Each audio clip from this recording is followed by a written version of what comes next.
राधे राधे। प्रिय भक्तजन, स्वामी प्रेमानंद जी के प्रेरणादायक प्रवचन में आपका स्वागत है।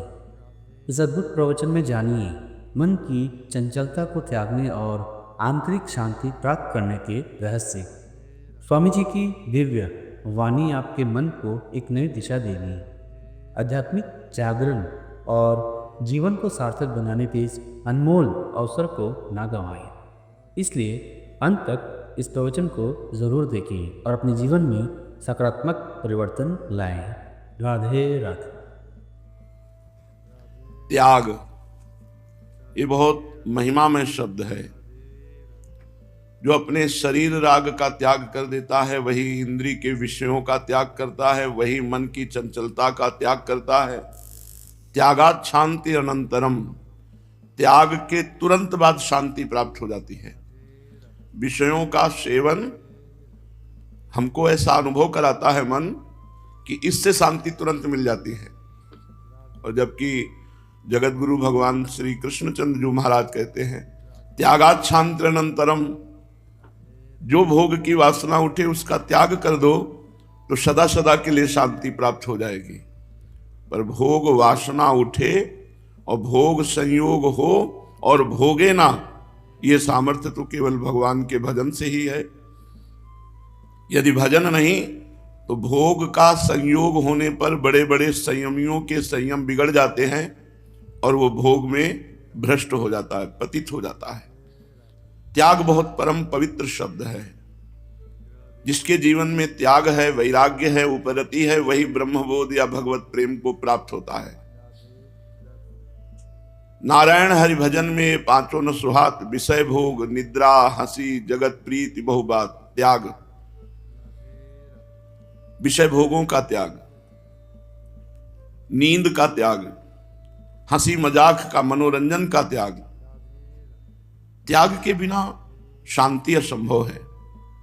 जगत प्रीति का त्याग, बहुत वार्ता करने के स्वभाव का त्याग। ये पांच बातें भजनानंदी में नहीं होती। विषय भोग नहीं होता, नींद छक्के वो नहीं लेता, हंसी मजाक नहीं करता, जगत प्रीति नहीं रखता और बहुत प्रकार की वार्ता उसे अच्छी नहीं लगती। बोधयंता परस्परम, केवल चर्चा भगवान की, नहीं तो मौन, नाम जप, मंत्र जप। त्याग, त्याग ही त्याग। मृत्युलोक के भोगों का त्याग, रिद्धियों सिद्धियों का त्याग, ब्रह्मलोक तक के सुखों का त्याग। तब अनुराग उत्पन्न होता है। ब्रह्मादिक के भोग सब विष सम लागत ताहे, नारायण ब्रज चंद की लगन लगी है जाए। जिसे श्री कृष्ण प्राप्ति की लगन लग गई उसे ब्रह्मादिक के भोग भी विष के समान लगते हैं। इसलिए उपासक को चाहिए कि वो कमर कस ले त्याग के लिए। चाहे जैसी परिस्थिति हो, हम त्याग पूर्वक जीवन व्यतीत करेंगे। आंतरिक और बाह्य दोनों त्याग। सिद्ध पुरुषों का आंतरिक त्याग हो जाता है, क्योंकि बाह्य तो साधन काल में ही छूट गया, फिर वो बाह्य महलों में रखे चाहे झोपड़ी में बास दे। लेकिन साधक को बाह्य और आंतरिक दोनों त्याग रखने चाहिए। त्याग ये बहुत महिमामय शब्द है। जो अपने शरीर राग का त्याग कर देता है वही इंद्रिय के विषयों का त्याग करता है, वही मन की चंचलता का त्याग करता है। त्यागात शांति अनंतरम, त्याग के तुरंत बाद शांति प्राप्त हो जाती है। विषयों का सेवन हमको ऐसा अनुभव कराता है मन कि इससे शांति तुरंत मिल जाती है। और जबकि जगत गुरु भगवान श्री कृष्णचंद्र जी महाराज कहते हैं त्यागात शांति अनंतरम, जो भोग की वासना उठे उसका त्याग कर दो तो सदा सदा के लिए शांति प्राप्त हो जाएगी।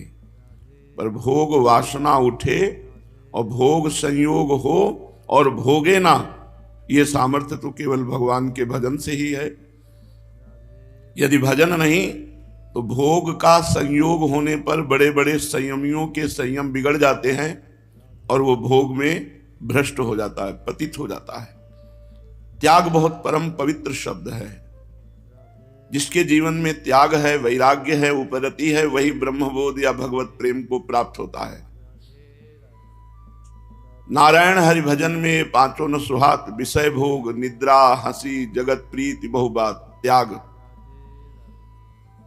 विषय भोगों का त्याग, नींद का त्याग, हंसी मजाक का, मनोरंजन का त्याग।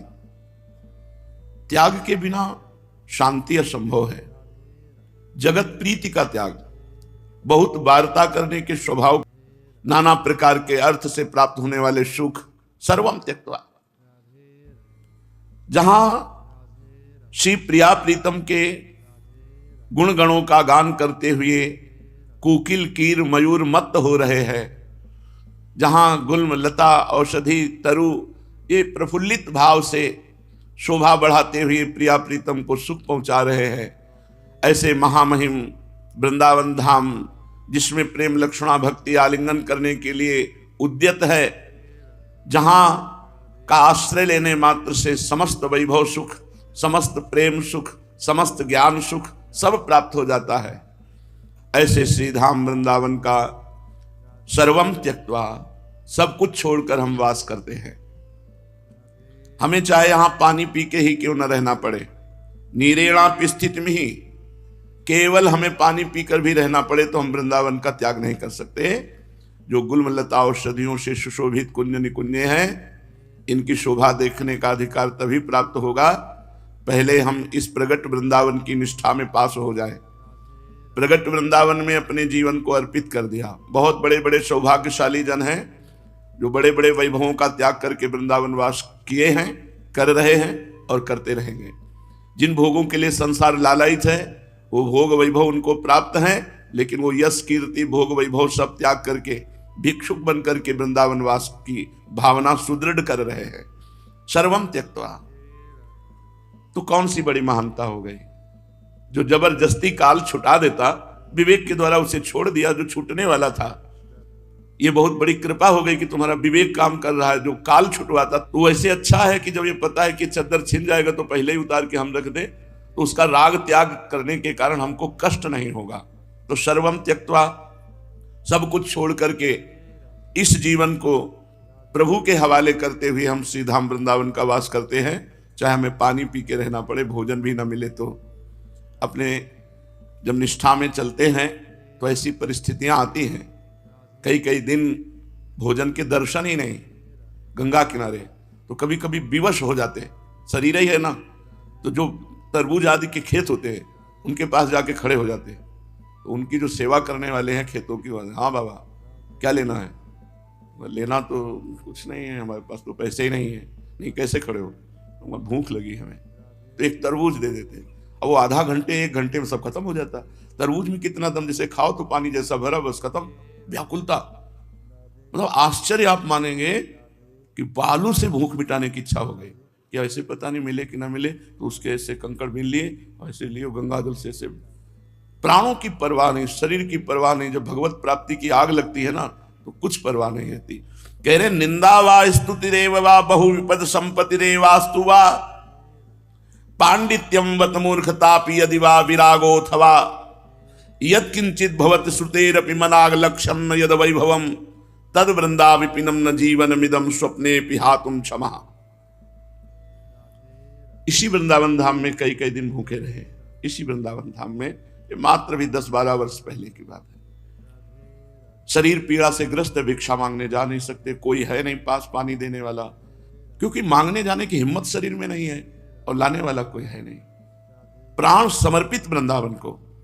निंदावा स्तुति रेवा बहु विपत संपत्ति रेवास्तुवा, भारी विपत्ति हो तो भी मन में थोड़ी आया कि घर चले, कोई सेवा वाला नहीं है, एक पैसा पास नहीं है, भोजन नहीं है, दवा नहीं है, भारी कष्ट से पीड़ित हूं, तो क्या?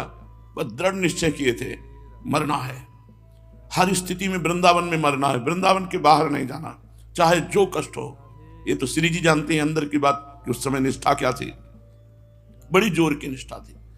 रोज राधा वल्लभ जी को यहां बांध के सोते थे कि पता नहीं कब मर जाए, अब कोई पास तो है नहीं, तो रज लेते, चरणामृत लेते, रोज राधा वल्लभ जी को चुनरी से बांध करके फिर शयन करते थे कि मरेंगे तो हमारी छाती में ही तुम रहोगे, अंदर स्मरण रहे न रहे ऊपर तो तुम बैठे ही रहोगे। अरे बड़ा सुंदर भाव रहता। शाम के श्री जी को जब शयन कराने की भावना होती तो बिहारी जी के सामने जो डलिया लगती थी उनसे दो दो फूल मांग लेते और रोते हुए उन फूलों को सैया जो ऐसे लगाते और भाव से श्री जी को शयन कर अपार सुख मिलता। जो अकिंचनता में, असहायता में, असमर्थता में सुख है भगवत सुख, वो समर्थ होने पे सुख नहीं, असमर्थता में, असहाय में, अकिंचन में। तो कह रहे निंदावा स्तुति रेवा संपत्ति रेवास्तु व विपत्ति बहु बहु विपत्ति, भारी विपत्ति हो। सही पूछो तो भारी विपत्ति में ही प्रभु का प्यार समझ में आता है। जब अनुकूलताएं होती तो प्रभु का प्यार नहीं समझ में आता है, उसी अनुकूलता में भूला रहता है। लेकिन जब विपत्ति होती है उस समय सीधे प्रभु केवल दिखाई देते हैं, दूसरा कोई नहीं दिखाई देता। कोई निंदा करे या स्तुति, विपत्ति हो या संपत्ति, पांडित्यम वत मूर्खतापि यदि वा विरागोथवा रागो, रागी हो या विरागी, पंडित हो या मूर्ख, मुझे इसकी कोई परवाह नहीं। मेरे में पांडित्य आ जाए या मूर्खता, राग रहे या विराग, कोई स्तुति करे या निंदा, विपत्ति हो या संपत्ति, यत् किंचित भुवत श्रुतेरपि मनाग लक्ष्यम न यद वैभवम तद वृंदा विपिनम न जीवनमिदम स्वप्ने विहातुम क्षमा। जिसके वैभव को वेद भी पूर्ण रूप से नहीं गा सकते, वो वैभव बिंदु मात्र कहीं और नहीं है जो वृंदावन में है। ये वृंदावन मेरा जीवन है। अब चाहे विपत्ति मिले या संपत्ति, चाहे स्तुति हो या निंदा, चाहे मूर्ख बनूं या विद्वान, रागी रहूं या वैरागी, श्री धाम नहीं छोड़ सकता। ऐसी निष्ठा लेनी चाहिए। राधे राधे। प्रिय भक्तजन, स्वामी प्रेमानंद जी के इन दिव्य वचनों को आत्मसात करें और अपने जीवन में शांति और स्थिरता लाएं। जब मन स्थिर होगा तभी सच्चा आनंद और आत्मिक शांति प्राप्त होगी। इस अनमोल ज्ञान को खुद तक सीमित ना रखें, इसे औरों तक भी पहुंचाएं। अगर आपको यह प्रवचन प्रेरणादायक लगा तो वीडियो को लाइक करें, अपने मित्रों और परिवार के साथ शेयर करें और हमारे चैनल को सब्सक्राइब करें ताकि आप भविष्य में भी ऐसे ही अद्भुत सत्संग सुन सकें। बेल आइकन दबाना ना भूलें ताकि हर नया प्रवचन सबसे पहले आपको मिले। तो मिलते हैं अगले ऐसे ही प्रेरणादायक प्रवचन में। तब तक के लिए राधे राधे।